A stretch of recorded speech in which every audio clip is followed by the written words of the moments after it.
Queridos amigos da Academia Brasileira de Marketing, a nossa Abramark, hoje eu tenho a felicidade de ter aqui na minha frente uma pessoa que eu admiro muito, que eu respeito muito, que eu sou fã do trabalho que ele faz.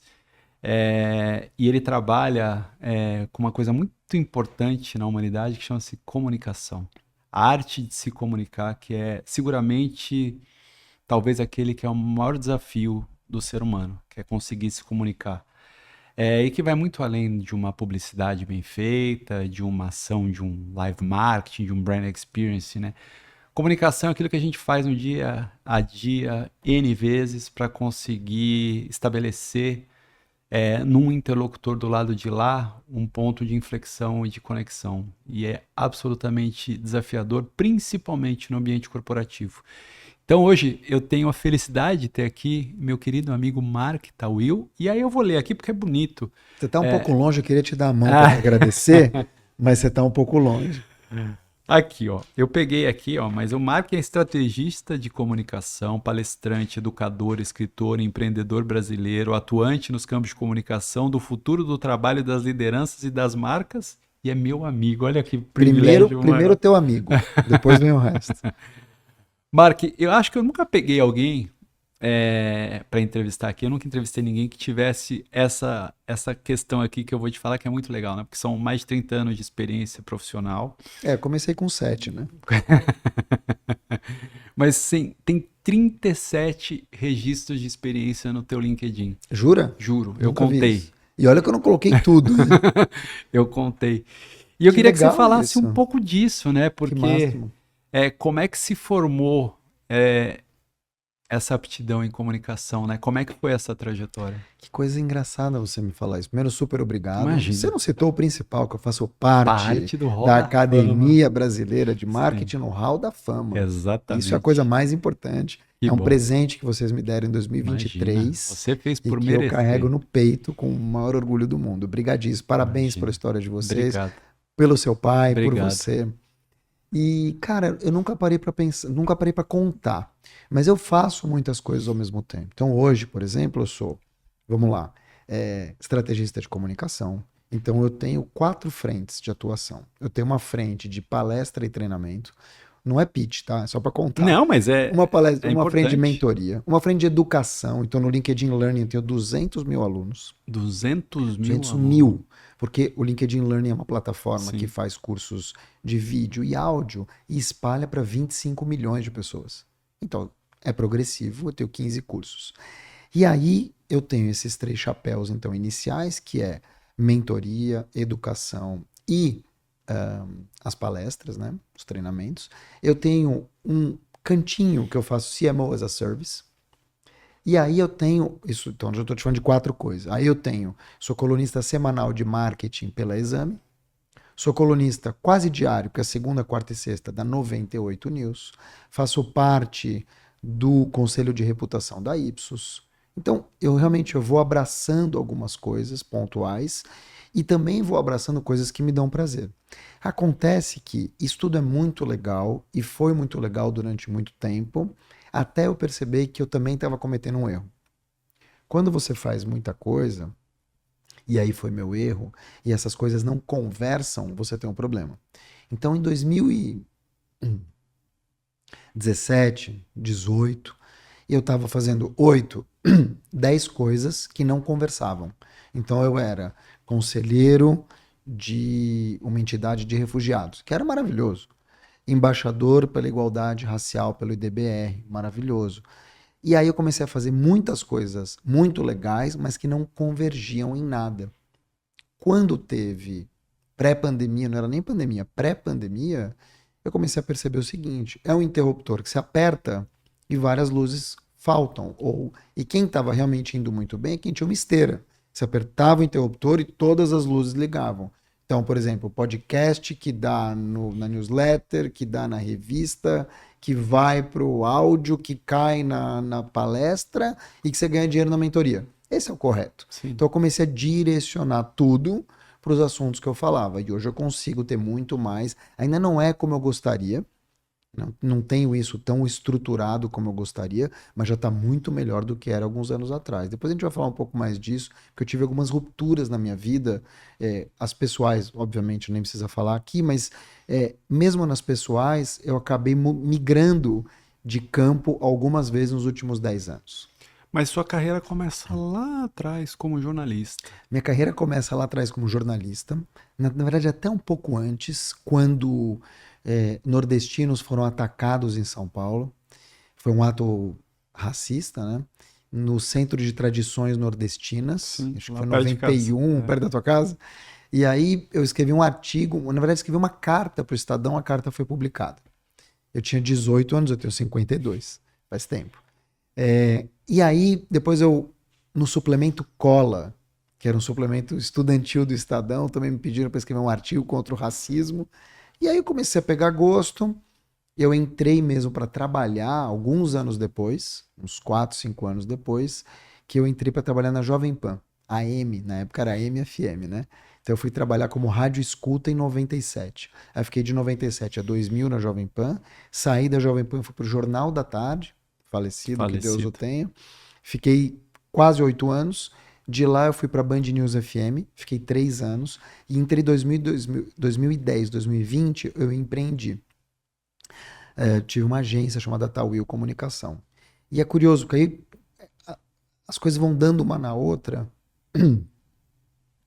e você vai se reinventando. Então, quando eu saí de ser jornalista para empreender, eu queria muito fazer uma coisa que eu tivesse autoralidade. E aí eu fui montar uma agência. Montei uma agência, a gente estava indo bem, a gente foi Great Place to Work número 1, a gente foi do Sistema B. Enfim, as coisas estavam acontecendo. Só que no meio dessa trajetória, entre 2010 e 2020, e a agência acabou por causa da pandemia, eu tive uma sorte ali, misturada com competência, que é que é ter me tornado o número 1 LinkedIn Top Voice.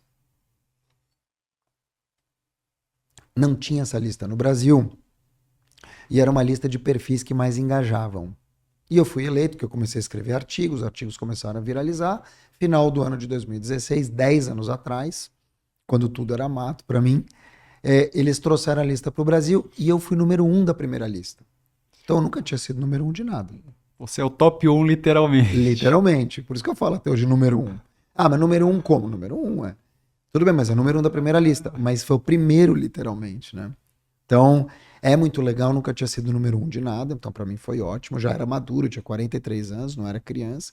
Foi ótimo para mim, porque eu vou ter que entender o valor da autoralidade fora da empresa. Quando você tem uma empresa, você sabe, você tem agência, você teve, é, você faz um trabalho ali de, eu não sei como é que chama isso, não é chapa branca, como que é? White label. White label. White label. Então você trabalha a comunicação do cliente, por melhor que você seja, é o cliente que aparece. E eu comecei a sentir falta. Eu fazia muito o levantar a bola para as pessoas, cortava junto, mas a minha autoralidade sumiu. Sim. Então eu tinha perdido isso. Quando teve, em 2016, o LinkedIn Top Voice, eu voltei a ser o mesmo. Eu voltei a viralizar pelas minhas próprias palavras. Então eu comecei a viver uma dicotomia. Eu era o Mark que viralizava, que tinha um cartaz numa rede social global, e eu tinha uma agência. E eu comecei a ter mais vontade de ir para aquele lado. Só que na época não tinha a palavra monetizar. Sim. Tudo era mato, ainda mais no LinkedIn. É diferente do que a galera começou no YouTube Sim. ou no Instagram. E eu comecei a entender que o LinkedIn tinha um outro valor à época, que era o valor da institucionalidade, o valor do peso, da reputação. E comecei a construir isso. Então eu vivi por muito tempo, e eu vou te deixar falar, Não, mas quem tá até aqui para falar é você, não sou eu. 2020. Aí, em 2020, eu tive uma grande ruptura. Que foi? Obrigado. Estou esperando você devolver. Foi assim. Em 2020, a gente foi para a França. Era 3 de março de 2020. Meus pais, na época eu estava casado, os meus filhos, minha irmã, tinha festas em família. Né? A família da minha mãe é francesa, apesar dela ter nascido no Egito, todos ficaram lá. E a gente foi. Só que aí começou o quê? Covid. Pandemia. E aí a gente voltou infectado.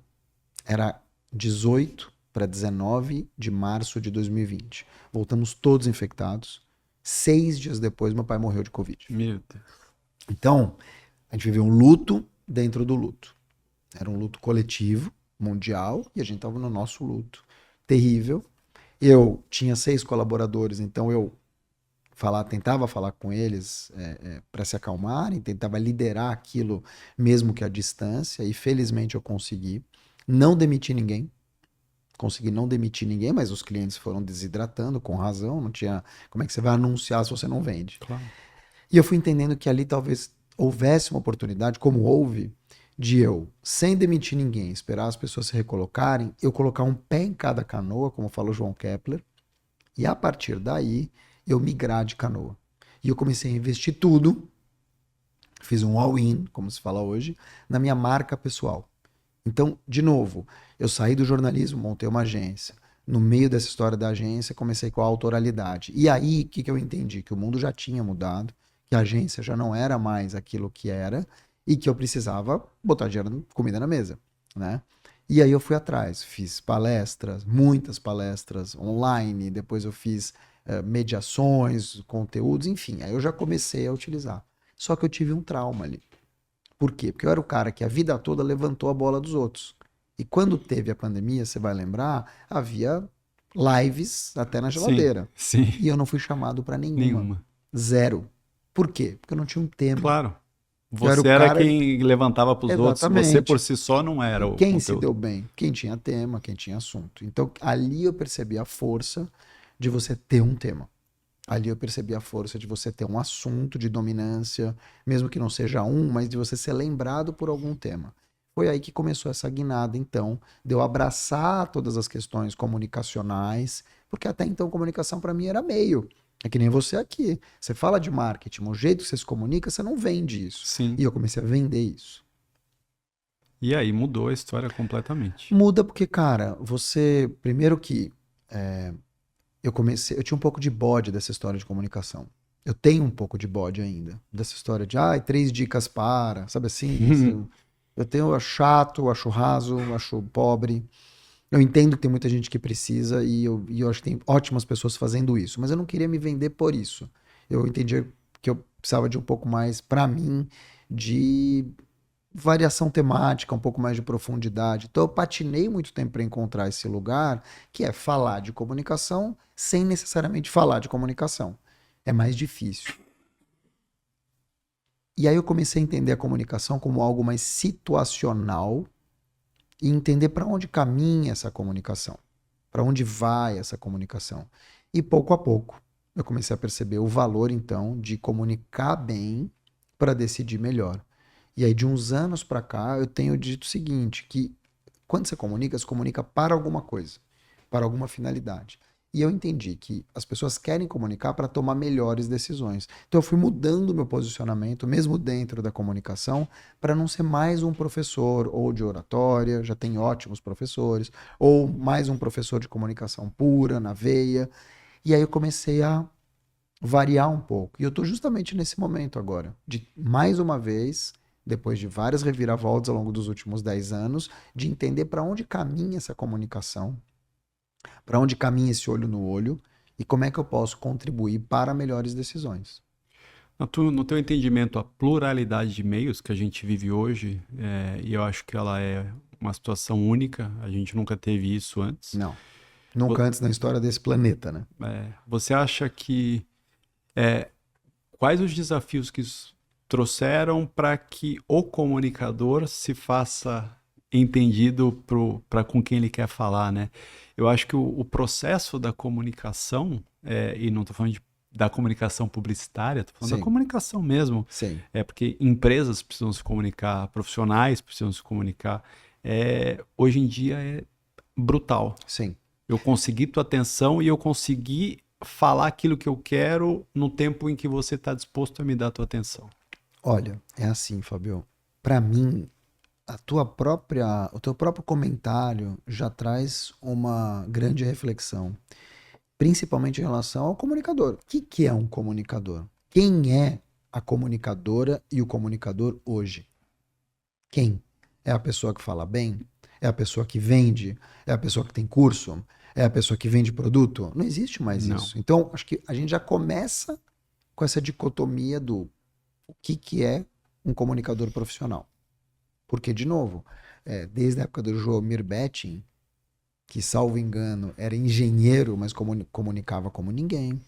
Jô Soares, que comunicava como ninguém e era ator, entre outras coisas. Então, assim, será que comunicador precisa ser formado em comunicação? Eu acho que ajuda muito. Eu não sou contra diploma, sou a favor. Mas veja, já tem um ponto aqui. Quem é o comunicador? Segundo, comunicação é o quê? É alcance? São milhões de views? É persuasão? Eu te faço comprar, eu te faço me seguir? É entretenimento? É notícia? Cara, é uma loucura. Então, eu acho que tem várias camadas aqui, para usar uma palavra da moda, quando a gente fala em comunicação hoje. Se eu não me engano, deve ter mais de 20 maneiras de você acessar as pessoas hoje. Então é muito difícil. Ai, eu tenho 580 mil seguidores no LinkedIn. 580 mil. Se eu Jesus. perguntar aqui onde a gente está, quantas pessoas acessaram o LinkedIn hoje, talvez 3 falem que acessaram, de Sim. 20. Se eu perguntar quantas pessoas ouviram rádio hoje, talvez nenhuma. Leram o jornal desde a semana passada. Assistiram Fantástico, que era, né, Sim. até alguns anos atrás. Então, de novo, para você acessar é muito difícil. Para você acessar e convencer é muito difícil. Para você acessar, persuadir é outra camada. Para você acessar, persuadir, convencer e vender ainda é outra. Para você fazer tudo isso, reter, ainda tem mais uma. E para fazer comprar de novo. Então, cara, e por quê? Porque as pessoas já não seguem as mesmas pessoas durante 3, 4, 5, 10 anos. O processo de comunicação, né, o branding, como a gente fala, a lógica dele ela é diferente, né? A gente fala normalmente que o marketing a gente faz de fora para dentro. Eu vou entender mercado, vou entender Uhum. consumidor, comportamento, depois eu volto para dentro da empresa e me Sim. estruturo para atender essa expectativa. O branding não. Ele é uma comunicação que vai de dentro da empresa, de empresa vai para os colaboradores vai para os Sim. parceiros, É vai de para o dentro para trade, fora, né? isso. Como é que você vê nos seus processos aí, em várias empresas, como é que anda esta comunicação por essência, né? Excelente. É pobre, muitas vezes, muito pobre, porque a gente está falando de pessoas pouco ou mal formadas, a gente está falando de pessoas com pouco repertório, a gente está falando de empresas que investem pouco nisso. Então elas acreditam que só liberar o chat GPT e qualquer coisa do gênero resolve o problema. E a gente tem uma crise, na minha visão, cultural. A gente tem uma crise cultural não no sentido de direita, esquerda, A ou B, nada disso. Uma crise de empobrecimento cultural. Na minha visão, a gente vive um apagão histórico, na mesma maneira, cognitivo. Da mesma maneira que a gente tem, como você bem cita, que o mundo mudou, a gente tem muitos acessos e tal, isso é uma coisa. Mas ao mesmo tempo, também nunca as pessoas foram tão rasas. E não é que elas são rasas e se entristecem, elas se orgulham de serem rasas. Sabe assim? Tá vendo aquele cocô ali? Foi eu É. que fiz, foi isso. Então, eu vejo como um imenso território que poderia ser explorado e ainda pode, mas eu desconfio que, mesmo que você tenha esse oceano azul para fazer coisas criativas e legais e bater na porta de uma empresa e falar: Ó, teu branding tá ruim, eu posso te ajudar. Eu desconfio que, primeiro, as lideranças já não se interessam tanto por isso como já se interessaram. E depois, lideranças também são pessoas, muitas vezes, que não estão preparadas culturalmente para uma super campanha, para o super brand. Então, é mais ou menos como acontece com a linguagem do chat GPT. O chat GPT, ele traz uma linguagem muito mais empobrecida, aí você usa aquilo, você cria o teu post, você cria o artigo, você cria o blog, você joga na rede. E aí, quando você vai pesquisar alguma coisa, o chat GPT pega da onde? Do próprio chat GPT. Então vai se retroalimentando. E eu penso que esse apagão cognitivo das pessoas terem, com todo respeito, emburrecido, perdido o repertório, se desinteressado por coisas legais, valorizado um monte de coisa ruim. Eu tenho 2 filhos, eu posso falar que isso é verdade. Isso vai se retroalimentando. As pessoas vão perdendo o pensamento crítico, vão perdendo o pensamento analítico, vão perdendo referências positivas. Eu não estou fazendo juízo de valor Não. aqui, música A ou música B. Não é sobre isso. É sobre. Você pode gostar, eu adoro um monte de coisa ruim, mas eu sei que são ruins. Eu tenho essa consciência que são ruins. Eu não olho para aquilo e falo, nossa, que incrível. Nossa, tô adorando isso e pra mim é realmente muito bom. Não, eu sei que é trash, mas eu gosto, é meu lado trash, mas eu sei também o que que é bom. O que acontece hoje com as pessoas é que elas não têm referência mais. E isso se transporta para dentro das empresas, não só no branding, tá? Se transporta para a liderança, se transporta para o RH, se transporta na hora de contratar talentos, de reter pessoas, de ter um clima organizacional. Então, o mundo, infelizmente, deu uma piorada nesse sentido. E, obviamente, o reflexo também é no marketing. Você vê isso quando a gente tinha, e você sabe melhor que eu, você e teu pai, são mestres nisso. Campanhas de 20, 30 anos atrás.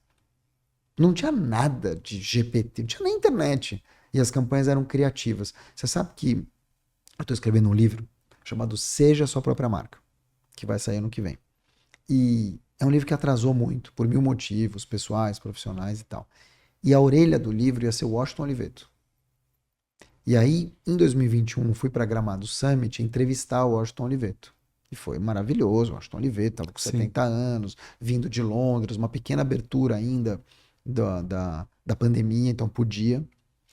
Era a W Experience. E ele falou uma coisa que eu nunca me esqueci. Ele falou: "Ó, sabe que as pessoas falam de mim, ou falavam antigamente, que eu tinha o pulso do brasileiro. Ou seja, o cara que é ele era muito erudito, ele tinha consciência do que era popular, sem ser popularesco. E aí ele podia criar uma campanha que ia funcionar da Bahia até o Rio Grande do Sul, com a mesma eficácia, e sem nada disso.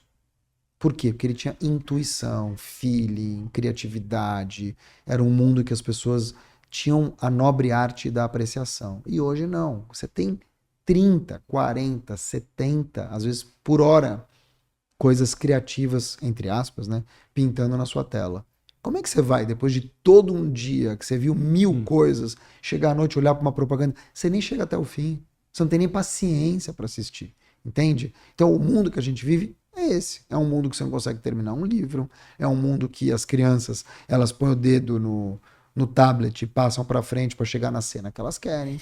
É um mundo em que você bota o Spotify, e deve ter gente aqui assistindo a gente, colocando na velocidade 2. Cara, Para podcast, com certeza. porque que é velocidade 2? Cara, o meu mundo já não cabe. Eu preciso de 48 horas para poder fazer valer esse mundo. Não que eu não use, tá? Eu uso.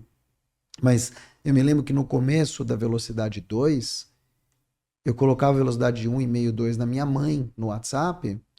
E eu me lembro que chegou uma época que eu já estava confundindo a voz da minha mãe. Tem pessoas que a gente não conhece a voz direito, porque a gente só escuta essas pessoas no 2 vezes. Esse é o mundo que a gente tá. Então você me pergunta, putz, mudou? Mudou, vai mudar cada vez mais. A minha preocupação só é que o mundo, a partir de agora, se nivela por baixo. Mas aí, numa realidade dessa que não vai mudar. A não ser que aconteça alguma coisa, não Só vai vai mudar. piorar, não é que vai mudar, vai mudar para pior. É isso. Então a gente tem pessoas cada vez mais rasas, Sim. numa velocidade 2, Se julgando super eruditas, e que estão no lugar certo. e que o tempo ocioso que tem vão usufruir vendo mais bobagem numa rede social, ao invés de ler um livro, até porque não conseguem ler um livro. E como é que faz com a comunicação nesse processo? Olha, é assim, eu ainda tenho esperança que a comunicação profissional vai tocar o coração de algumas pessoas. Se Deus me livre cair um avião aqui na Marginal, você não vai para o Facebook. Você vai para o G1, você vai para a TV Record, você vai para a TV Globo, você vai para o Globo News. Se acontece uma guerra, em princípio você não vai para o TikTok, apesar de ver muita coisa lá. Você vai tentar ler um New York Times, vai acessar uma CNN, vai tentar ver fontes confiáveis. Eu ainda acredito, apesar de tudo, que existe ainda um pequeno senso crítico das pessoas em entender o jornalismo e a comunicação profissional como a gente entende um advogado na hora do aperto. Então, por exemplo, tinha uma frase da OAB muito antiga que diz o seguinte: consulte sempre um advogado. Se eu tenho um problema jurídico, eu não vou procurar um nutricionista. Se eu tenho um problema de engordar e emagrecer, eu não vou procurar um advogado, vou procurar um endocrinologista. Eu acredito que a comunicação, quando ela é trazida de maneira estruturada, levada para uma empresa, ou se eu quero te mentorar, ou se eu quero fazer um curso e demonstro para as pessoas hoje, por A mais B, e aí muda a linguagem não de quem está assistindo, mas de quem está propondo isso, que seria o nosso caso aqui, para te dizer o seguinte, olha, Fábio, a comunicação mudou. Eu não vou te vender um curso de comunicação, eu vou te demonstrar uma maneira de você ser não cancelado. Se você for cancelado, a tua empresa vai pro buraco.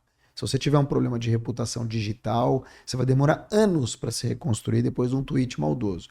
Essa é a linguagem que fala para as pessoas hoje. Então não adianta eu chegar com 3 coisas como dizer um não em público. A pessoa não quer mais isso. Ou ela quer num nível muito básico. A pessoa quer o quê? Evitar perder dinheiro, conquistar mais dinheiro e ter tempo para a família ou para ela. Basicamente é isso. Então quando você traz essas dores, e eu falo muito com o público de RH sobre isso, não adianta virar para um gestor que adora números e falar, olha, a gente precisa fazer um projeto sobre propósito, vai custar R$ 500.000. O cara que é de números vai olhar e falar, meu, não vou fazer um propósito. Sim. Olha, precisamos cuidar da saúde mental das pessoas. E o cara vai te olhar e falar, meu, some. E se Bem você... que agora é lei, né? Então... Tudo bem, mas dizendo assim, de maneira geral, não é o que vai tocar o coração do gestor de números você falar sobre propósito. Também não vai tocar o coração do cara de propósito você trazer um relatório de Excel.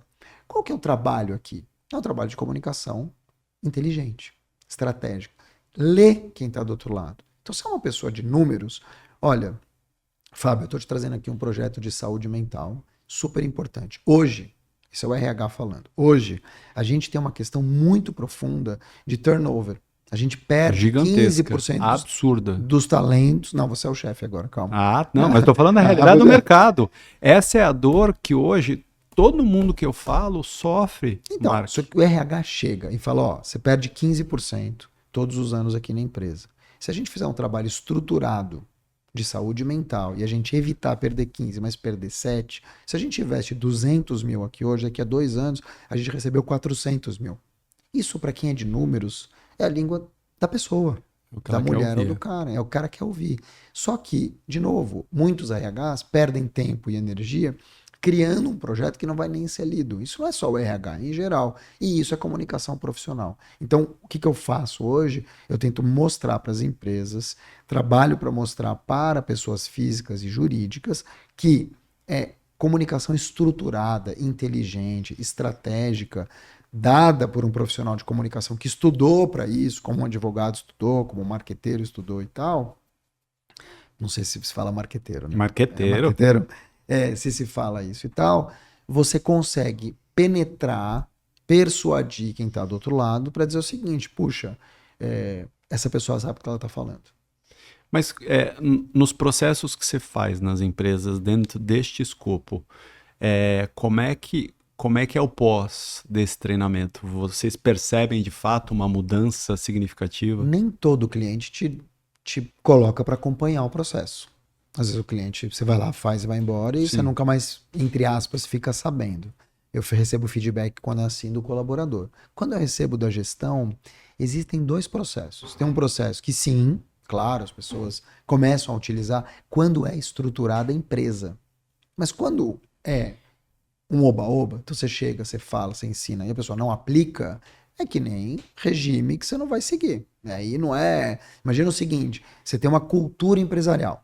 Essa cultura é uma cultura tóxica, que as pessoas não se falam. Você tem chefias que estão trabalhando lá há muito tempo, perseguindo pessoas. Aí chega o grande Mark Tawil, com 1000 ideias, com 1000 coisas, que aplica. Você vira as coisas, a pessoa fala: meu, aqui não vai mudar nada, não tem o que fazer. Então vai muito mais da liderança para aplicar isso e querer ver a mudança acontecer do que uma pessoa de fora que vai chegar lá e vai soltar as regras. Não é assim que funciona. A gente vai para trabalhar, para sensibilizar, para trazer processo, mas é uma co-construção. Se não, cara, é que nem terapia. Se seu terapeuta fala com você, você não aplica, ou você não leva em consideração, você não reflete, você não usa, entra por aqui, sai por aqui. Isso está acontecendo muito. Menos até no meu trabalho e mais no trabalho de IA. As empresas estão desesperadas comprando softwares, implementando e não estão fazendo letramento. Então, o gestor ou a gestora contratam ali alguma coisa super cara, só para A dizer ferramenta, a ferramenta que, não, temos IA, mas ninguém sabe mas fazer ninguém sabe prompt. fazer prompt. E desculpa, assim, usar o ChatGPT não é ter uma empresa embarcada em IA. Empresa embarcada por IA é outra história. É o que está acontecendo aqui na Empathy, por exemplo, onde a gente está. Sim. É outra história. São empresas que têm isso aqui no DNA. Mas não é você usar o ChatGPT e entregar ali 3 coisas para. Mas infelizmente é o que a gente tem visto, né? E aí acho que dentro Muito, dessa realidade que a muito. gente falou aqui, da velocidade 2, das pessoas cada vez mais rasas, consumindo conteúdos. Então, podcast para cima, né? Tá animado, Tá né? animado. Tá animado. Mas a IA vem como, em tese, um potencializador disso tudo, né? Do quê? Do lado ruim, não do Ah, lado claro. bom. Eu fiz um texto agora, para semana passada, para exame, em que eu falo da nova IA, que é a inteligência ausente. Que é isso, né? Você tinha um clichê mesmo, do começo da era da IA, que tem 3 anos de idade, 4. ChatGPT ele nasceu em 30 de novembro de 22. Então ele não tem nem 4 anos de Sim, vida. Se falava muito, você não vai ser substituído pela IA, você vai ser substituído por quem entende mais de IA do que você. Eu já acho que você vai ser substituído por uma versão genérica de você. Quando você para de pensar, quando você delega tudo, quando você recorta e cola, e automaticamente você deixa a IA fazer por você. Então não é porque entende mais de IA, não vou ser substituído pelo novo Fábio, eu vou ser substituído pelo novo Mark, que é esse Mark automatizado, que não pensa, que não traz, que não reflete, que aceita tudo de mão beijada, recorta e cola. E isso, cara, a gente tá vendo desde comentários em rede social até gente que não, como dizia seu pai, não sabe fazer um ó com um copo, mas que traz um relatório, traz um report. A cada conversa vira um report. Então, eu também escrevi sobre isso para exame. Tem uma falsa sensação de inteligência do mundo. Todo mundo virou inteligente. Todo mundo tem termos maravilhosos. Mas quando você começa a usar muito, e você usa muito, eu uso muito, você começa a sacar os padrões. Você bate o olho e fala, essa pessoa não fala assim. Não é essa pessoa, sabe assim? Tá muito filtrado e sim. tal. Claro que daqui a alguns anos vai ser muito mais fácil você não reconhecer, aliás, meses, né? Não reconhecer o que é IA do que é realidade. Isso já acontece no audiovisual. Sim, Músicas e alguns vídeos. Você já confunde. já atende. Agora, texto ainda dá para pegar bastante. Dá. Agora vamos falar de lados bons, então. Não, a IA tem assim, é ridículo falar que não tem um lado bom. A IA transformou minha vida. O trabalho que eu faço de CMO as a Service é o trabalho que eu fazia na agência inteira com a IA. É maravilhoso. Só me preocupa porque, de novo, eu respondo por mim, pelo meu senso crítico, pelas minhas escolhas. Mas quando eu olho para os lados e vejo 7, 8, 9 em cada 10 amigos, sabe assim, ou não entraram, ou entraram mal, ou ainda estão nessa de acreditar que salvou a vida deles, isso me preocupa, porque eles vão educando as empresas e o mercado para isso. Mas eu acho que, não obstante a IA, Mark, é até legal, né? Esses dias ainda descobri um perfil no Instagram que ele traz todos os dias, são só notícias boas. Ah, que E eu legal. passei a seguir esse perfil. Realmente, ele é um acalanto ali. Quem que é? Depois eu te passo o endereço, eu preciso Eu achar tenho aqui. um Eu não lembro. grande amigo que faz isso, É, chamado Carvalhando, que é Carvalhando. o André Carvalhal. Ele traz, vira e mexe, ele traz boas Cara, notícias. É muito legal.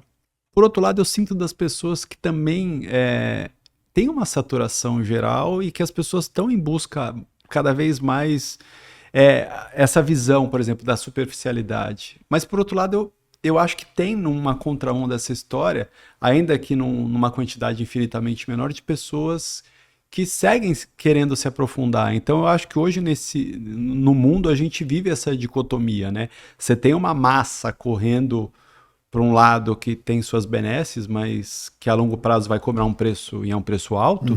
Mas eu sinto também que tem pessoas que já entenderam que aí não é um caminho e que estão voltando a se preocupar em buscar fontes mais saudáveis, em usar o IA sim, mas de uma forma mais inteligente. Mas quantos por cento? Há poucos, Poucos. ainda há poucos, mas eu acho que a dor ali vai começar a bater. Tomara. Assim, eu já faço isso. Outro dia eu escrevi um texto, era madrugada no LinkedIn, 1h40 da manhã. E eu não fiz nada de IA, não revisei, não pus nada. Escrevi do coração. Depois eu comecei a revisitar alguns textos meus, artigos de 2016. A minha escrita era completamente diferente. Completamente diferente. Mais criativa, menos objetiva. Era mais, sabe assim, era mais gostoso de ler, tinha palavras diferentes e tal. Então, infelizmente, a gente é produto também desse meio. Era mais legal quando você ia pesquisar no Google, né? E olha Mesmo o lá. Google sendo super avançado, É, mas você tinha que parar ali, ir no sim, search, procurar, ver se fazia é. sentido.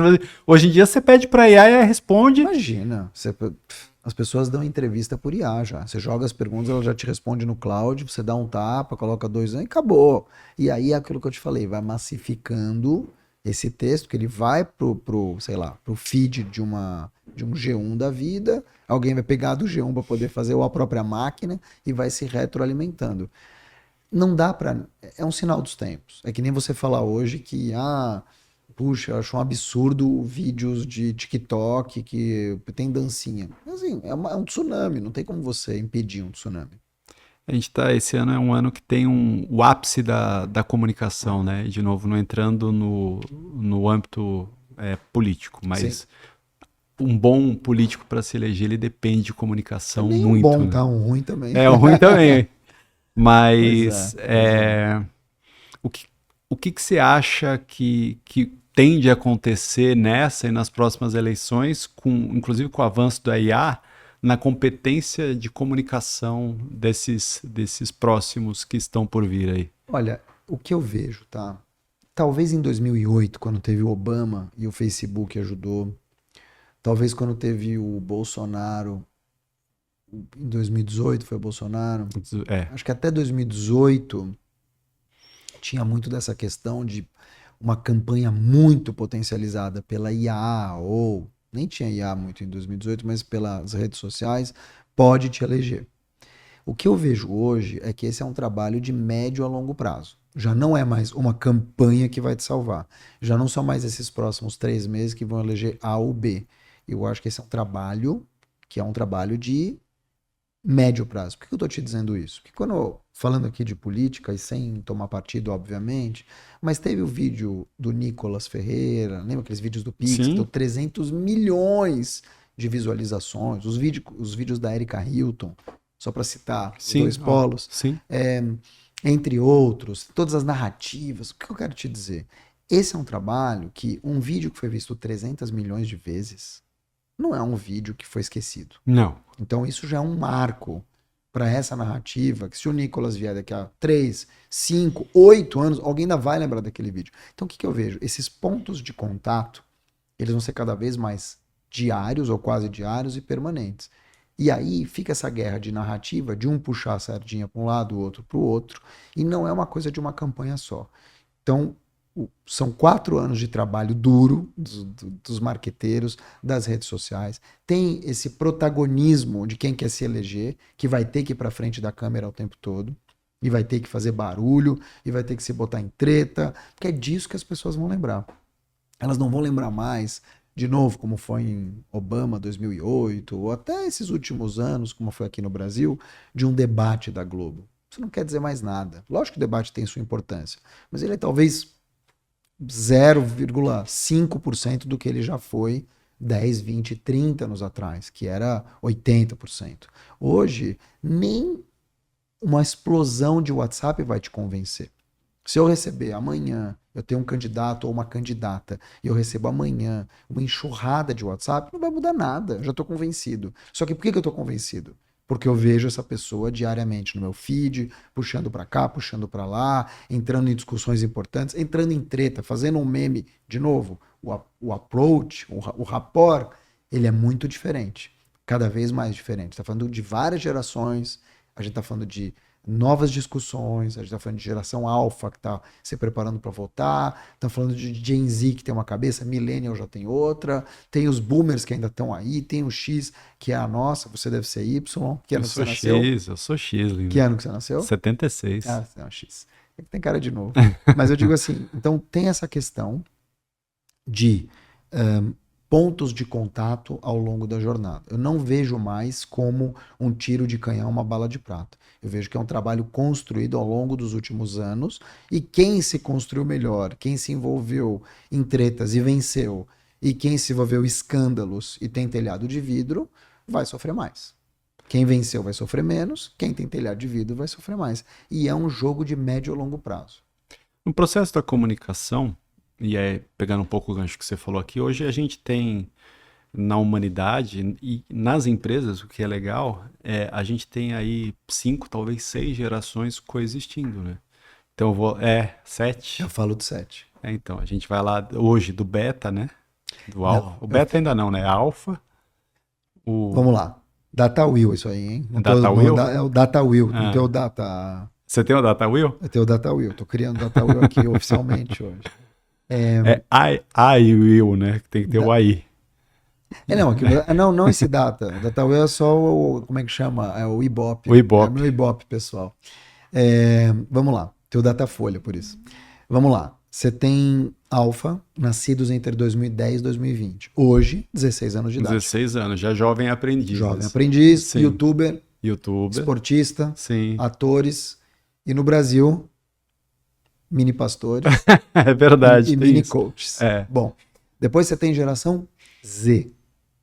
Geração Z. Geração Z é 2000 a 2010. Hoje, 26 anos. 26, Depois você tem geração millennial, que é o quê? Virada do milênio. O pessoal confunde com Y, mas não é. Não é. 90 a 2000. 90 a 2000, sabe o que significa? Que daqui a 4 anos eles vão ter 40 anos de idade. 40. Antes, geração Y, 80 a 90. Por que geração Y difere do milênio, você sabe? Não. Y, informática. Millennial, internet. Gen Z, mobilidade. Então, 80 a 90, Y. Antes, a nossa, X. Aí, a geração tá mais larga. Sim. Final dos anos 60, final dos anos 70. Diz que é a geração que mais sofreu com o avanço da tecnologia, né? Sim, não. Sim, porque hoje não, a gente tem um também não. repertório hoje que a gente viu tudo nascer e a gente tem esse repertório hoje para dizer, ó, eu já vi esse filme ou tô curtindo também essas novidades. E aí você tem antes da nossa mais duas. Baby Boomer, que é 46, Sim. 66, e uma que ninguém fala, que é 1% dos americanos, que é a silenciosa. Silenciosa. Nascida entre 28 e 45. Aí você vai dizer, pô, 28, 45, 80, 90 anos de idade? Cara, Ney Matogrosso, Um monte Alcione, de gente. um monte de gente. Fernanda Torres, Donald Trump, por aí vai. Por que eu tô te dizendo isso? Silenciosos, Baby Boomers, X, Y, Millennial, Z e Alpha. 7 trabalhando. Trabalhando. Como é que você vai convencer essas pessoas todas? É esse o ponto. Como é que faz com que a comunicação flua em ouvidos tão diferentes? Sim. Olha, eu dou curso disso e eu vendo isso. Então, o que eu posso te dizer precisa personalizar. Dá mais trabalho, mas a gente já faz isso sem perceber. Então, por exemplo, você tem duas filhas, 21 e 16 anos. Você não fala as mesmas coisas com as duas. Não, na verdade é uma menina e um menino. Um menino, tá. Você não Não, fala. claro que não. E também não fala porque já é menino e menino. São repertórios diferentes, Sim. viram coisas diferentes, recebem de maneira diferente. Eu tenho uma menina de 12 e um de 10, é outra conversa. E tem 2 anos só de diferença. O que eu quero te dizer? Se eu chego numa empresa para conversar com um baby boomer, que é um pouco mais velho que eu e que você, essa pessoa não vai querer receber um meme. Você não vai responder com um emoji e essa pessoa vai achar o máximo. Ela vai querer um olho no olho. Talvez ela queira até uma coisa super pré-histórica, que é um telefonema. Uma pessoa mais nova nunca vai te atender no telefone. Ela odeia. Ela acha uma violência quando você liga para ela, inclusive. Sim, é porque você está invadindo, Você né? está invadindo. E aí você tem uma questão também um pouco pontual, que é, putz, será que eu posso jogar um pouco do humor? Será que eu tenho que ser rápido? Será que eu tenho que levar todo o arcabouço para conversar ou ela não vai ter essa paciência? Não, tem vários relatos de pessoas mais novas que estão fazendo entrevista de emprego, viram para o entrevistador e perguntam, vai demorar? Ou viram para o entrevistador e falam assim, bom, o que a empresa aqui tem a me oferecer? Sinal dos tempos. Então, Sim. de novo, como é que você vai dizer que é mimimi? É assim. Então, qual que é a minha sugestão sempre para as empresas? Mapear, identificar e fazer um trabalho de formiga.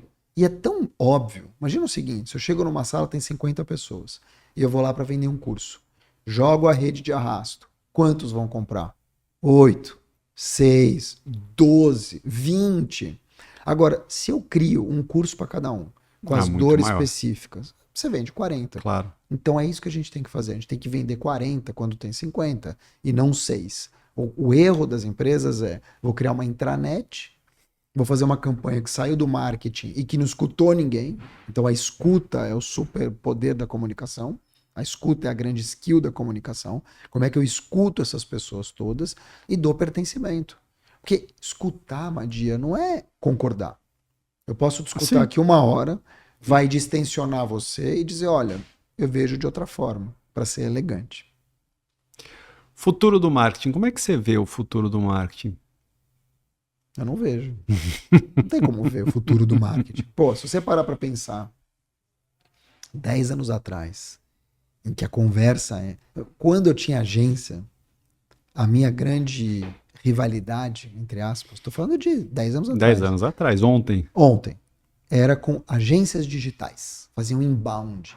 Hoje, uma agência que não nasce 360 nesse sentido, é que nem quando eu me vendia também, eu falava, eu sou um jornalista multimídia, né? Multiplataforma. Gente, todo mundo multiplataforma.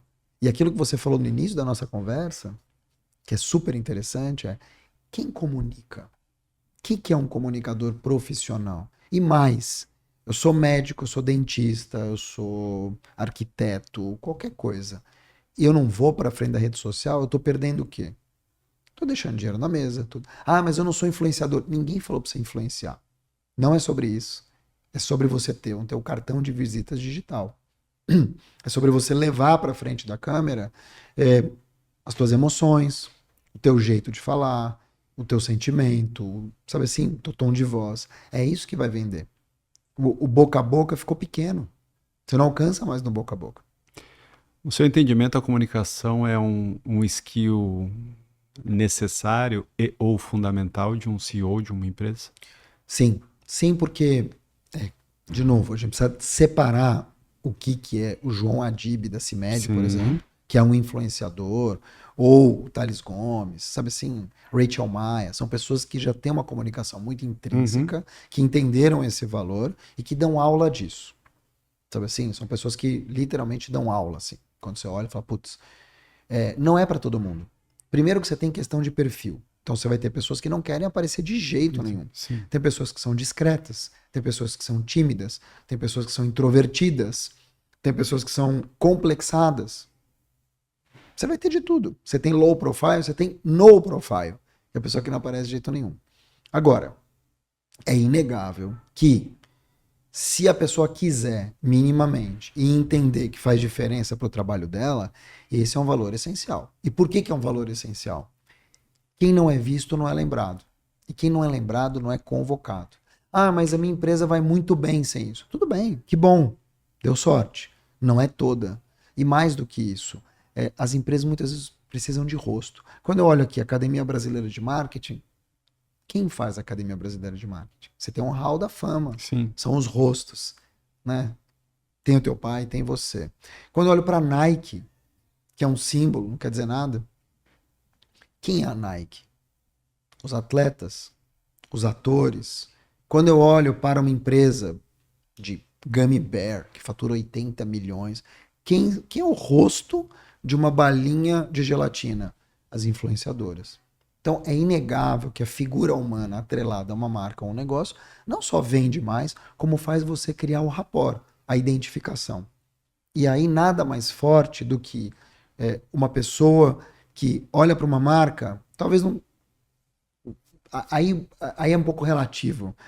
Será que eu gostaria de ver o dono da Nike fazendo propaganda da Nike? Provavelmente não. Não, mas por outro lado é o que eu sempre falo, né? Qual marca que eventualmente você siga, se é que você segue alguma, Muitas. que você fala, puxa, eu tava tão ansioso para ver um conteúdo dessa marca. E eu acho que isso é pessoal. Eu acho que esse é o desafio e acho que passa muito pela tua competência, né? como marcas transcendem para pessoas, que são as pessoas que Sim. estão naquela empresa, e como essas pessoas, quando se manifestam, principalmente no LinkedIn, como é que elas geram resultado, geram grana para a empresa através da pessoa dela. Cara, eu vejo que tem dois caminhos aqui. Acho que tem um caminho que é inegável, que é a transferência de credibilidade e, acima de tudo, nem toda marca é uma love brand, Não, para começar. a maior parte não é, A inclusive. maior parte não é. Depois, como que essa competência ela se transfere para carisma? E como, juntando tudo isso, se isso vai ainda ser uma empresa carismática, mas que, cara, como é que você transforma uma empresa de celulares, de tecnologia, num objeto de desejo? Um pedaço de metal com plástico. Como é que você transforma uma empresa de remédio numa love brand? De remédio, cara. É surreal pra mim. Mas aí você tem gente muito competente, você tem uma vontade também da liderança, Sim, né? Que essa família CIMED fez para sim. por onde, tá fazendo por onde. E você tem fatores também de cair nas graças por mil motivos, né? Então não é só querer, você tem que testar, você tem que chamar pessoas competentes. Do lado você tem o Eric Shibata, por exemplo, do lado. Então você vai ter ali um time, mas mesmo com time tem marca que não sai do lugar. Então são muitas variáveis e nem toda empresa precisa ser a CIMED. Tem empresa que não quer ser a CIMED. Tem laboratórios que vendem talvez muito mais vendendo caneta emagrecedora. A Lilly, por exemplo, vende um Monjaro. Eu não vejo ninguém falar da Lilly. Sim. Ninguém. Eu não vejo um rosto da Lilly e vende que nem água. Onde que eu quero chegar? Vai muito da cultura, vai muito do CEO ou da família que está cuidando, ou dos acionistas. Tem empresa que não quer aparecer.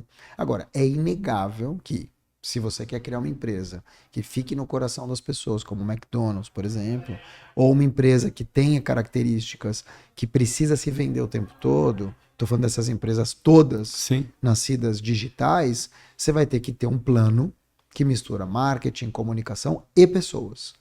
Pessoas querem comprar pessoas cada vez mais. Você colocar ali um Carmed, não quer dizer nada. Se uma influenciadora pega na mão, como Sim. aconteceu, e fala para minha filha, e minha filha fala, nossa, eu quero isso urgente, é porque alguém, né, se identificou.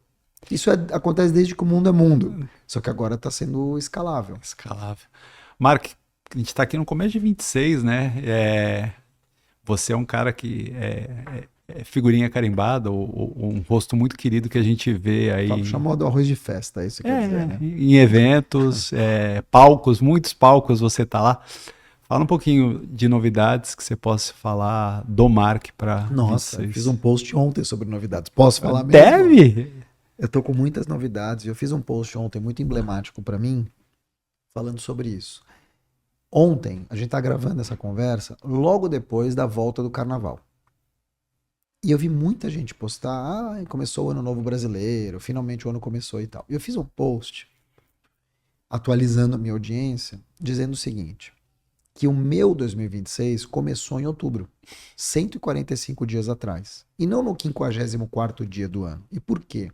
Porque quando começou essa conversa de vai ser um ano difícil, tem eleição, tem futebol, tem reforma tributária, eu falei, eu não vou entrar nesse lugar. Eu vou olhar para outro lado, com certeza, como diz o Nizam, né? Tem gente chorando e ele vende lenço. Sim. Então eu vou vender lenço. E aí eu comecei a trabalhar desde então. Então eu mudei meu posicionamento. Fui capa da revista Empresário Digital. Vou ser homenageado. Do querido Marco Marcelino. Que tá aqui a revista, tá? É? Você pode me trazer a revista aqui, por favor?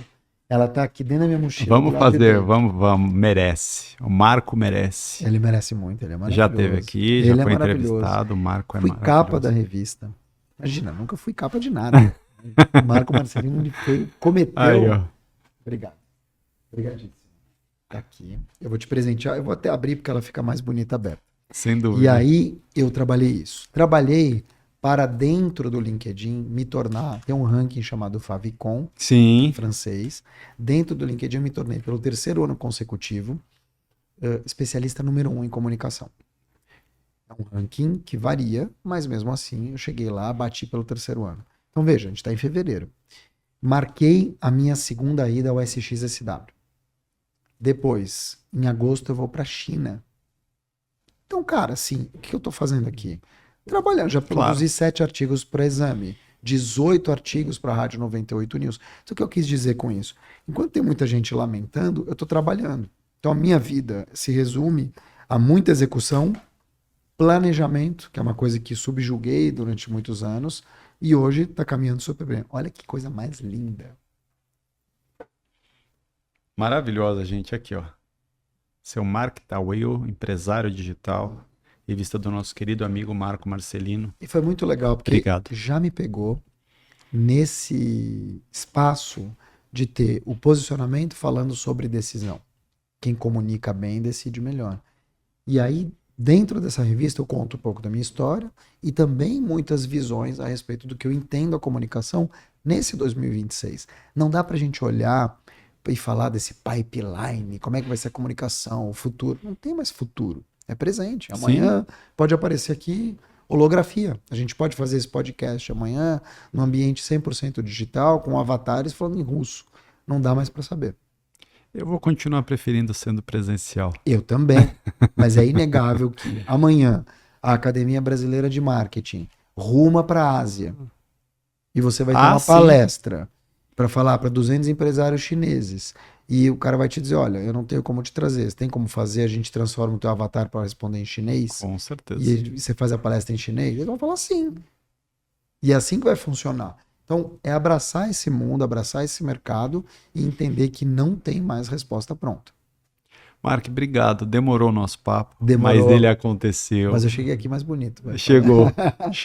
Adorei. Queria agradecer demais teu carinho. Obrigadíssimo. Você é um cara muito gentil, muito Imagina. generoso, sempre com essa vibe positiva e elevando o nível do mercado. Isso é o mais importante.